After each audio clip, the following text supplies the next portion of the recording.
Mesdames et messieurs, bonjour et bienvenue à cette nouvelle édition de À l'heure de Pékin. Aujourd'hui, nous allons parler de coopération aéronautique, mais avant, nous allons parler de lancer de vaisseaux spatial. Nous allons en parler avec notre consoeur Chang Hui de CGTN français.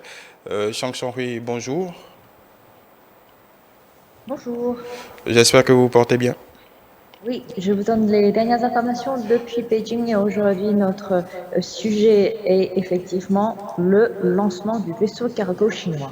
Chang Hui, vous allez nous parler de ce vaisseau cargo qui a été lancé et de son importance dans le programme spatial chinois. Pour cette question, effectivement, ça fait la une en ce moment en Chine sur ce lancement du vaisseau cargo chinois Tianzhou 6 parce que ça sera le début d'un nouvel exploit de l'aventure spatiale de la Chine.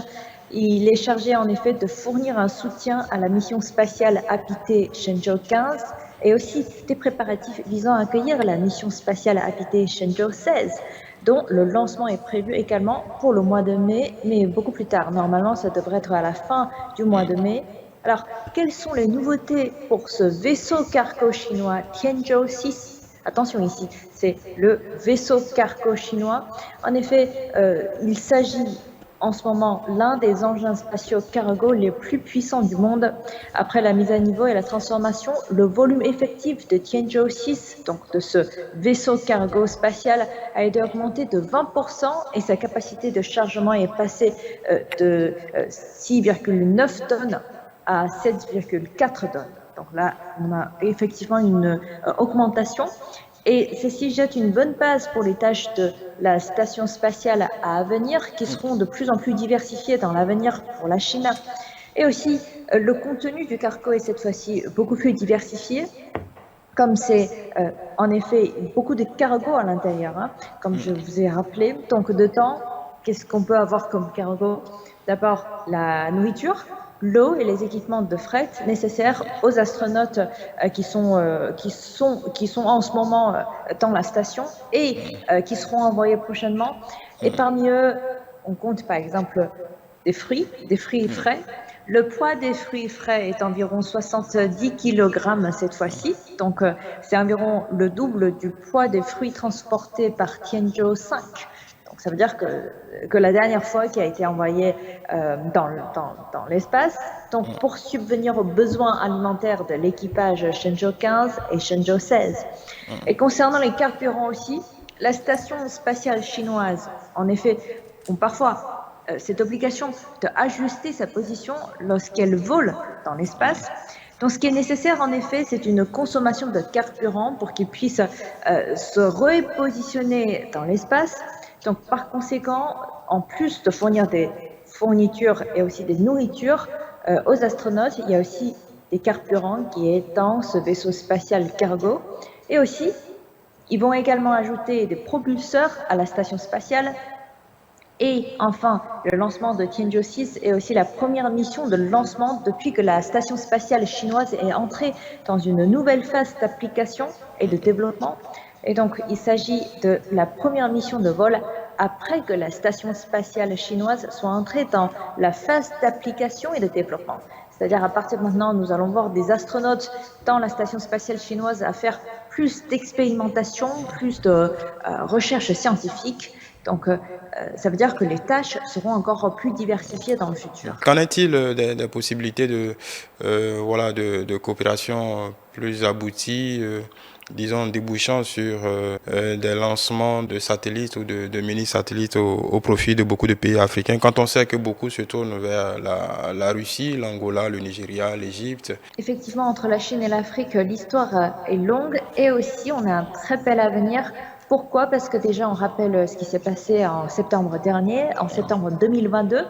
Des adolescents de 8 pays africains, dont l'Éthiopie, l'Égypte, ont participé au dialogue Tiangong avec des astronautes de la mission Shenzhou 14. À ce moment-là, c'était encore l'équipage de Shenzhou 14 qui était à la station spatiale chinoise au siège de la Commission de l'Union africaine à Addis Abeba, en Éthiopie.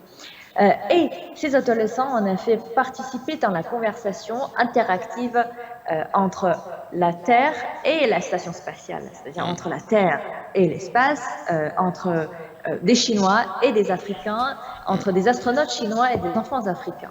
En tout, 3 astronautes chinois ont répondu aux questions des enfants d'Algérie, d'Égypte, d'Éthiopie, de Namibie, du Nigeria, du Sénégal, de Somalie et de l'Afrique du Sud, qui étaient curieux de savoir, par exemple, s'ils pouvaient voir le désert de Sahara et si le mont de Kilimandjaro sur comment ça se présente dans ce palais du ciel ou en effet dans cette station spatiale chinoise. Ou encore, par exemple, sur d'autres questions, comment les femmes astronautes peuvent réaliser leurs rêves et aussi quelles sont les tâches exécutées dans la station spatiale chinoise. Quelle qualité doit posséder un bon astronaute pour pouvoir aller partir voyager dans l'espace? En effet, l'ambiance était très vive à ce moment-là.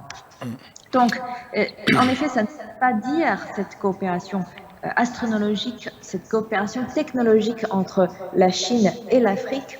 Par exemple, concernant la technologie aérospatiale et satellitaire, d'abord, la Chine a beaucoup fait pour aider à améliorer le développement moderne de la surveillance du climat, dans la culture des semences, et aussi dans la prévention et aussi de l'atténuation des catastrophes et des communications. On sait bien, pour prévenir, par exemple, les catastrophes qui vont venir ou qui vont passer par exemple, ça peut être une sécheresse, ça peut être des conditions météorologiques imprévisibles ou extrêmes. En effet, c'est vraiment avec la technologie et des satellites qu'on peut effectivement avoir plus d'informations, donc on peut prévenir ces catastrophes pour en amont faire des préparatifs. Et aussi, Voilà. la Chine peut effectivement jouer un rôle important pour aider des pays africains à faire face à ces problèmes. Il faut souligner que la coopération aérospatiale sino-africaine se concentre dans les domaines des moyens de subsistance de population. C'était le cas lors du forum de coopération sino-africaine pour le plan d'action de Dakar de 2022 à 2024 qui a souligné justement que les deux parties devront renforcer davantage la coopération dans le domaine de la technologie aérospatiale. La Chine a beaucoup aidé des pays africains à lancer et à construire des satellites à plusieurs reprises. Et ces dernières années, la coopération spatiale sino-africaine s'est étendue au domaine de la recherche, du développement et aussi de la fabrication de satellites. En effet, ce qui a effectivement renforcé la capacité de développement indépendant des pays africains dans l'industrie spatiale et a démontré aussi une forte vitalité de la communauté sino-africaine.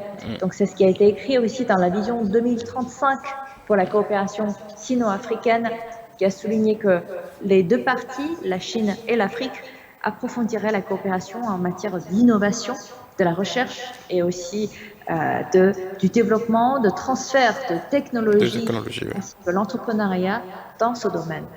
Voilà. Merci beaucoup, Chang Changhui. Je pense qu'on a fait le tour des questions au menu de cette édition de À l'heure de Pékin.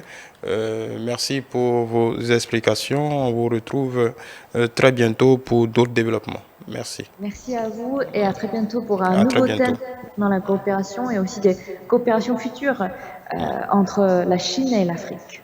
Voilà. Merci.